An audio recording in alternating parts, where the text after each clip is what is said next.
The Right Honourable Speaker of Parliament, Right Honourable Anita Nantimogu, the Deputy Speaker of Parliament, Right Honourable Thomas Taiwa, the Minister for Finance, who is also a Commissioner of Parliament, Honourable Matia Kasaija, as well as the Clerk of Parliament and his administrative team.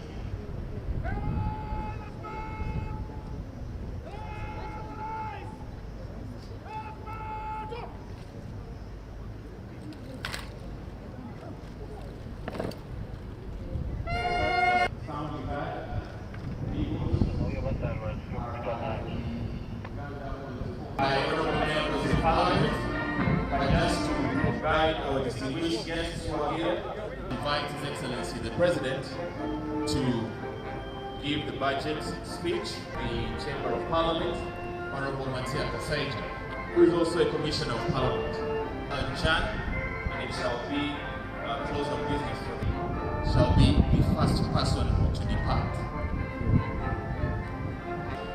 Of the 5th session of the 11th Parliament of Uganda is the last session of the 11th Parliament and the budget of this 11th Parliament, but it is the second last budget that is being made by the 11th Parliament. The last will be the budget.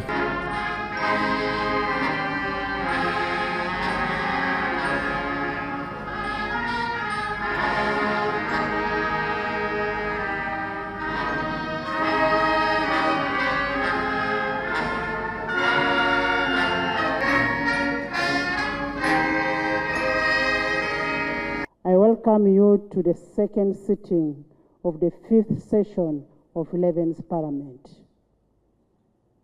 You may recall that last week on 5th June 2025, Parliament hosted His Excellency the President of the Republic of Uganda, General Yoweri Kaguta Museveni, at the official state opening of the 5th session of 11th Parliament, during which His Excellency delivered a remarkable address on the state of nation.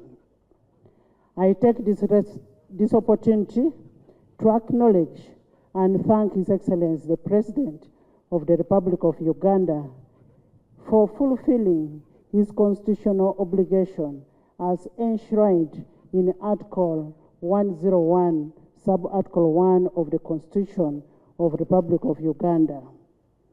Today, we are once again immensely gratified to host His Excellency, the President of the Republic of Uganda, who is here to deliver the budget speech for financial year 2025-2026 in fulfillment of his constitutional obligation under Article 155, Sub-Article 1 of the 1995 Constitution of the Republic of Uganda, which states that the President shall cause to be prepared and laid before Parliament in each financial year, but in any case not later than 15th day before the commencement of the financial year, the estimates of revenue and expenditure of government for the next financial year. Honourable members, today's budget speech is a culmination of the participatory budget process, which involves various stakeholders as guided by the 1995 Constitution.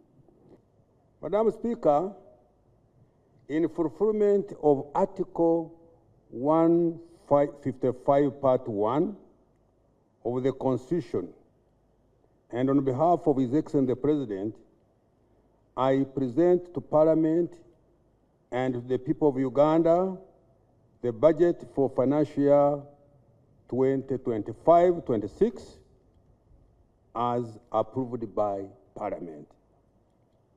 Madam Speaker, in this speech, I will, 1, provide accountability to the people of Uganda on the performance of the commitments made by the NRM government for the first half of the Uganda Vision 2040. 2, present the recent performance of the economy and outlook. 3, account to the people of Uganda on the commitments that government made for financial 24-25 that is coming to an end in a few days, and the private areas of the budget for financial 25-26. 4, highlight the financing strategy of the financial 25-26 budget. Now, accountability of the performance of the commitments made by the NRM government for the first half of Uganda Vision 2040. Madam Speaker, let me first congratulate His Excellency the President on his leadership that has built a resilient, stable, transformative, and competitive economy that is attractive to investors. Obugalo. Uganda is among the fastest growing economies in the world and is projected to become the fastest growing by 2031, according to the Harvard Growth Club. This is despite the various domestic, regional, and global shocks that have impacted us in the recent years. The growth is on account of a unique economic ideology championed by His Excellency the President, which is built on the 4 principles of socio-economic transformation, patriotism, Pan-Africanism, and democracy. Madam Speaker, the first half of Uganda Vision 2024 started in 2010 with the implementation of the first 5-year National Development Plan, and thereafter NDP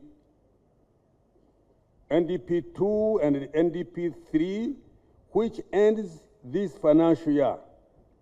The initial years of the NRM government before 2010, we dedicated to restoring sustainable peace, recovering and stabilizing a broken economy, addressing extreme poverty, and implementing reforms that liberalized the economy and created an environment for private sector to flourish. We are now in the phase of socio-economic transformation to facilitate wealth creation and prosperity. Your Excellency, I thank and commend you for this.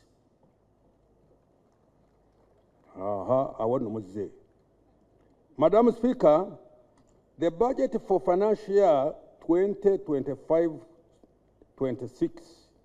will conclude the implementation of the current NRM manifesto and start the implementation of the 4th National Development Plan.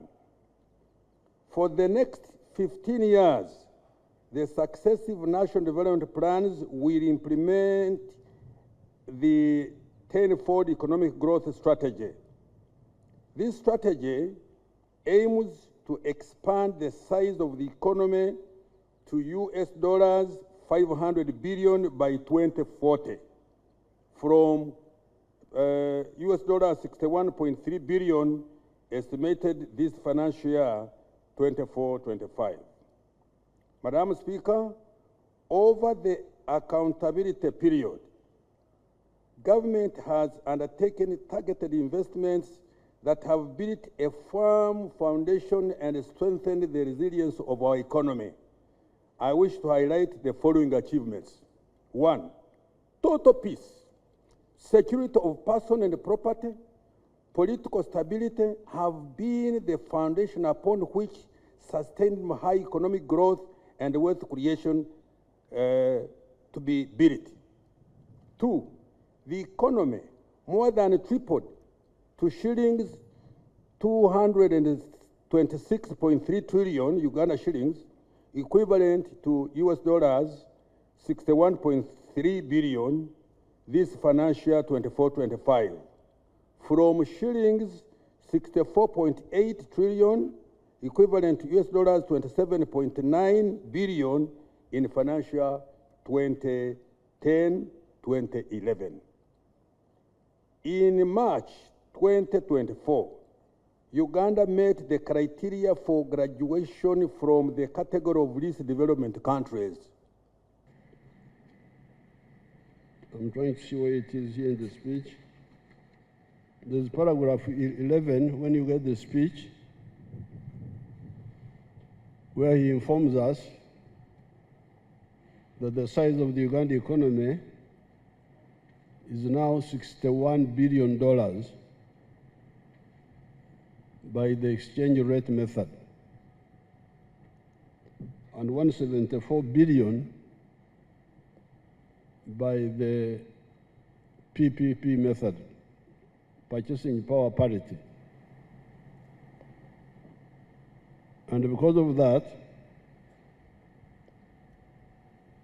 and given our population, which is about 46 million, 49 something, we are now no longer an LDC, the least developed countries. We are now a lower middle income country.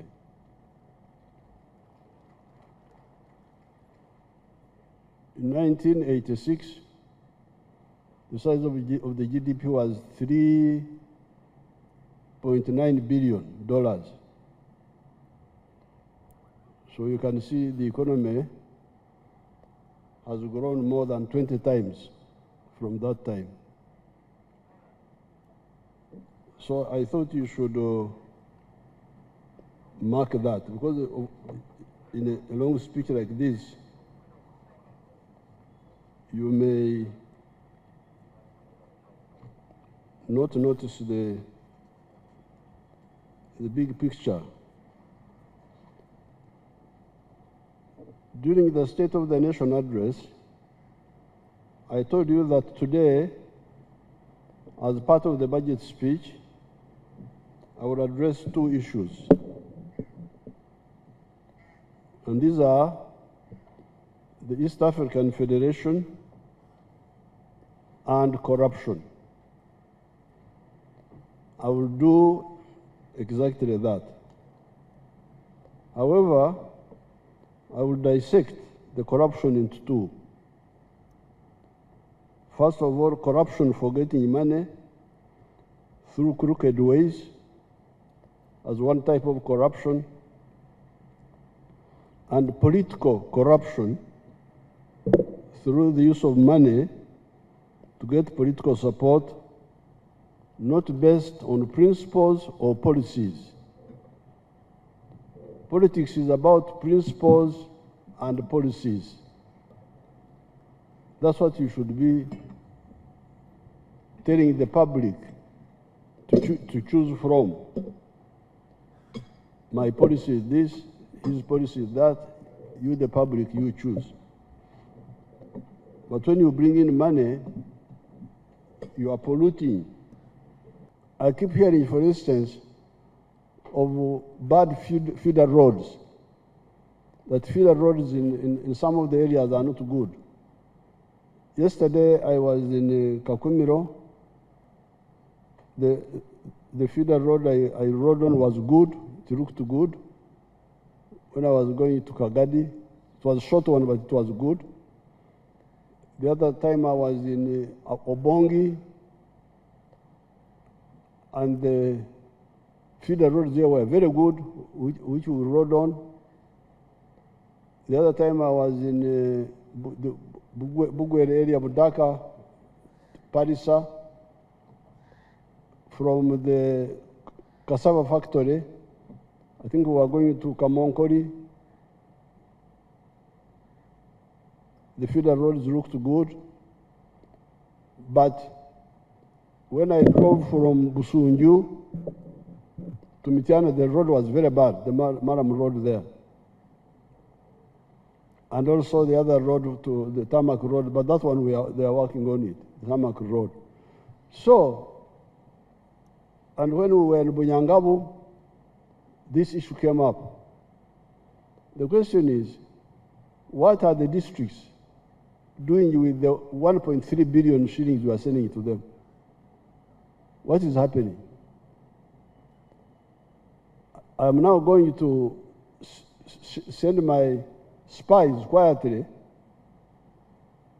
to check on some of these roads.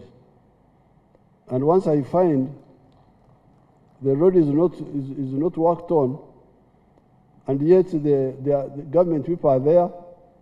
The cow is there, is quiet. The diesel is there.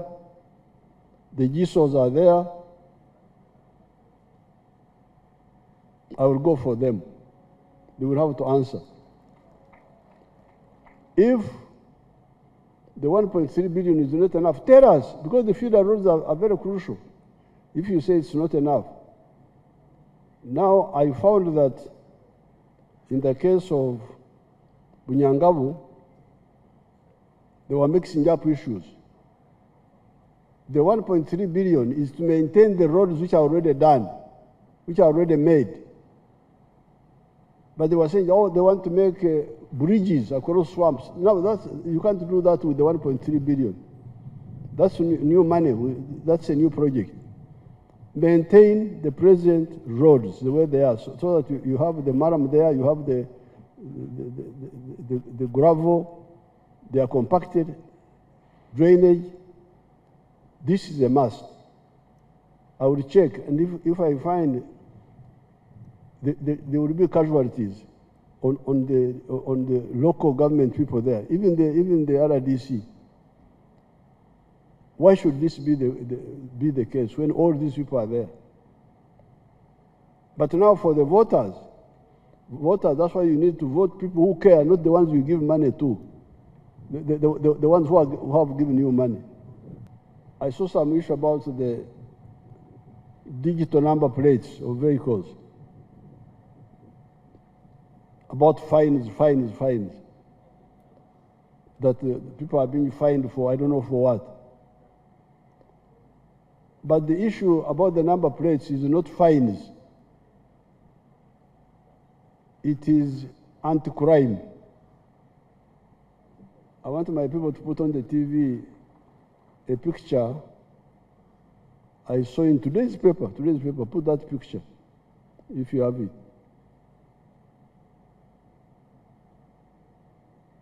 You see that young man? 45 years, was killed on 10th of June, a few days ago. This one here, Geoffrey Wayengara. It was in today's paper.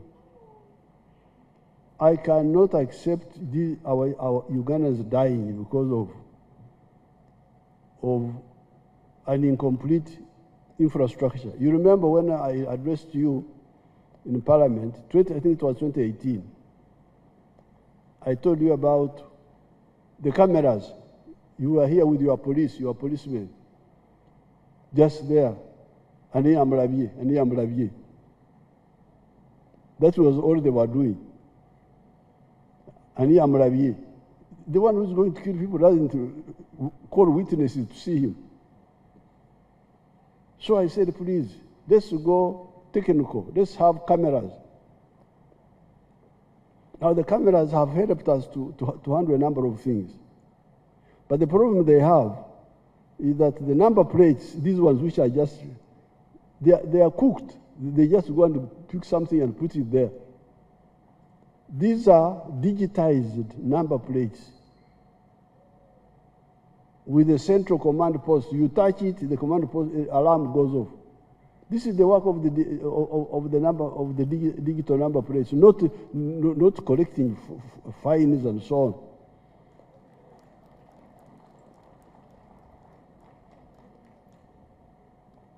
I think the confusion about fines could be because we didn't have money, and we told these people to do the number plates, maybe recover the money from those who make mistakes, fines. I don't know, I think that's where the confusion started. But the issue is about the number plate is digitized. Every vehicle must have a digital number plate, traceable by the central machinery, central command, to know which pikipikis were in this area at this time, which cars were in this area. Because these number plates which are put on and put off, these are meaningless. This is the whole thing about the digital number plates. It's not about money, fines, what, no. It's about security. That boy now, such a young person killed, they're acting with impunity. This is what I cannot accept. Look at this one. Was killed here in Mkono, I think. Yes, killed. And then we must now go, the cameras, sometimes the cameras also, they cover their faces. It's not easy to know. The number plates are forged. No. This is the purpose of the digital number plates. It's about security, not money, fines, what? Rubbish.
Mama Janet Kataha Museveni, who also doubles to be the Minister of Education and Sports, of the people participation as a cornerstone.